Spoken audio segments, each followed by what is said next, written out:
And warm greetings to all Class 12 economics students.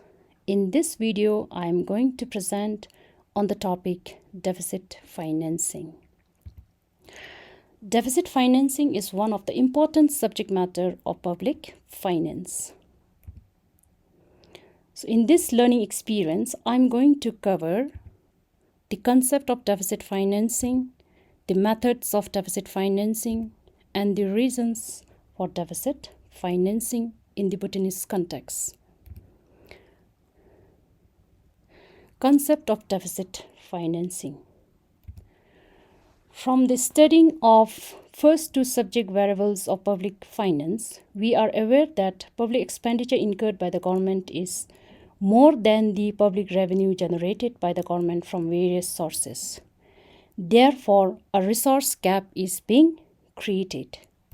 For instance, for the fiscal year 2020 and 2021, total revenue generated by our government is 53,822.073 million, whereas the public expenditure incurred by the government is 69,151.122 million. So a resource gap is being created, which is equivalent to 15,329.049. Therefore, what is deficit financing? Deficit financing is a situation when the planned public expenditure is more than the estimated public revenue. Or deficit financing occurs when the public expenditure is greater than public revenue. Deficit financing is also known as fiscal deficit. And by studying the deficit financing or fiscal deficit, it indicates how much more money our government needs to borrow in order to meet all their expenditure. Methods of deficit financing. Under this topic, we are going to study about the different sources from where the government gets the additional budget to finance the deficit. There are three prominent methods of deficit financing where our government can go for. The first one is borrowing. The second source of deficit financing is withdrawal of cash reserves from the central bank. And the third method or source is by issuing the new currency. When it comes to the borrowing, there are two sources from where the government can borrow: the external sources and the internal sources. When it comes to external borrowing, the government can either borrow from the international organizations or the foreign banks. For instance, our government borrows a huge amount of money from World Bank, International Monetary Fund, and also like foreign banks like State Bank of India.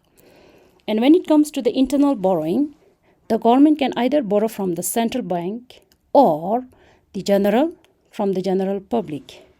The government can borrow from the central bank, that is Royal Monetary Authority, and also the government can borrow from its people by issuing government bonds and treasury bills. And when it comes to the second sources, withdrawal of cash reserves. Government keeps foreign cash reserves with the central bank. So during the fiscal deficit, the government withdraw the cash reserves that is kept with the central bank. And the third source is by issuing the new currency. To finance the resource gap, the government can also print and issue the new currency. So these are the three methods to finance deficit financing. Reasons for deficit financing. Under this topic, we are going to pinpoint some of the prominent reasons why the government is spending more than the revenue it is able to generate. It is indeed the deliberate scheme under the fiscal policy to achieve various fiscal objectives such as to stimulate economic development, to maintain economic stability, and to bring equity. Despite people are anxious that accumulation of public debt may cause threat to the well-being of the economy. So having stated that, let us go through the reasons one by one.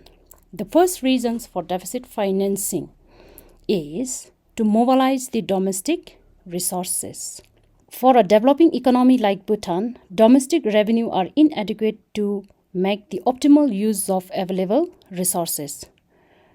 Suppose Bhutan has abundant fast-flowing rivers which has a capacity to generate 30,000 megawatt of electricity.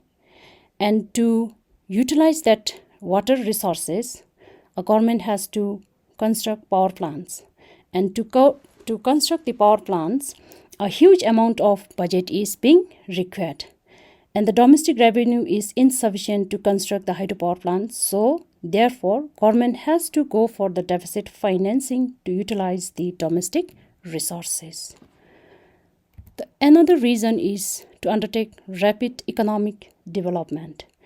In order to undertake developmental activities, the government has to provide social and physical infrastructural facilities, which actually demands huge amount of budget. So therefore, the government has to go for deficit financing. And the third reason is capital formation.